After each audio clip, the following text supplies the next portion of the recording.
എടാ, world cup കഴിഞ്ഞ Spain ജയിച്ചു. കുറച്ചു നേരമായി. പക്ഷെ ഇപ്പഴും ഞാൻ എവിടെയോ സ്റ്റക്കാണ്. ഒന്നും അറിയുന്നില്ല. ഒരു എംപ്റ്റി ഫീലാണ് ഇപ്പൊ തോന്നിക്കൊണ്ടിരിക്കുന്നത്. ഞാൻ റീല് കണ്ടു. റീൽസ് കാണുമ്പോ കുറെ മെസ്സിനെ കളിയാക്കിക്കൊണ്ട് കുറെ റീൽസ് എഴുതുക. എന്തിനാണ്? പുള്ളിയിൽ നേടാനൊന്നുമില്ല. അത് മനസ്സിലാക്കി. എല്ലാവർക്കും കൂടെ ഒറ്റ വില്ലനാണ് ഉള്ളതെന്ന് തോന്നുന്നു. ഒരു കാര്യം നിങ്ങൾ ഹേറ്റേഴ്സ് മനസ്സിലാക്കി. ഇപ്പം ഈ വേൾഡ് കപ്പ് തുടങ്ങി അല്ലെങ്കിൽ അത് അവസാനിക്കുന്നിടം വരെയുള്ള ടൈം പീരീഡ് ആണെങ്കിൽ പോലും എനിക്ക് അർജന്റീന എന്നല്ലാതെ വേറെ ടീം മാറേണ്ട ആവശ്യകത വന്നിട്ടുണ്ട്. ഈ ഫൈനല് വരെ എത്തിയടാ.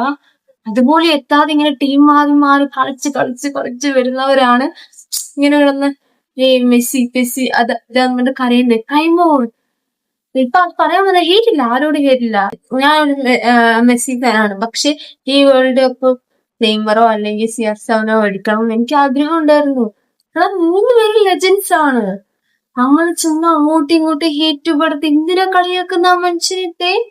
ഇന്നത്തെ ഇതാവുന്ന എന്തിനാ? ഓക്കെ, സ്പെയിൻ ജയിച്ചു. എന്തൊക്കെ പറഞ്ഞാലും ഒരു ലാസ്റ്റ് 10 മിനിറ്റ്സ് ആ ഒരു ടൈം ഒരു പോക്കുണ്ടായിരുന്നു. പെട്ടെന്ന് ഇങ്ങനെ ഒരു സംഭവം ആയതുകൊണ്ടായിരിക്കും അക്സെപ്റ്റ് ചെയ്യാൻ പറ്റുന്നില്ല. അറിയില്ല എന്താ ഫീലിങ്സ് എന്ന് അറിയില്ല. എപ്പോഴും ഒരു സ്റ്റക്ക് ആയിട്ടിരിക്കണ ഫീലാണ് തോന്നുന്നത്. എനിക്ക് അറിഞ്ഞൂടെ എങ്ങനെ എക്സ്പ്രസ് ചെയ്യുന്നത്. ബട്ട് ഒരു കാര്യം ഉറപ്പായിട്ട് തന്നെ, മെസ്സി ജയിച്ചാലും തോറ്റാലും ഞാൻ എപ്പോഴാണ് പ്രൗഡായിട്ട് പറയും, ഇത് മെസ്സിയുടെ ആരാധികൾ തന്നെ ആയിരുന്നു വെക്കുന്നെങ്കിൽ ആണ് എന്ന് പറയും. അങ്ങനെ ഒരിക്കലും എനിക്ക് ടീം മാറേണ്ട കാര്യങ്ങൾ വന്നിട്ടില്ല. എടാ, നമ്മളൊക്കെ ഭാഗ്യം ചെയ്തവരാണ് ഈ 3 പേരുള്ള ഈ ഒരു ടൈം പീരീഡിൽ ജനിക്കാൻ പറ്റിയതിന്. ഇതിനൊക്കെ ഇങ്ങനെ ലൈവായിട്ട് നിൽക്കാൻ പറ്റിയതിന് നമ്മളൊക്കെ ഒരുപാട് ലക്കിയാണ്. എന്തൊക്കെ പറഞ്ഞാല് എന്ത് പറഞ്ഞാലും ആരോടും ഹേറ്റില്ല. പിന്നെ അതായത് പുള്ളി അത് അടിച്ചില്ലല്ലോ അങ്ങനെ ഒരു കിട്ടിപ്പോയോ കാര്യങ്ങളൊന്നും ഇല്ല.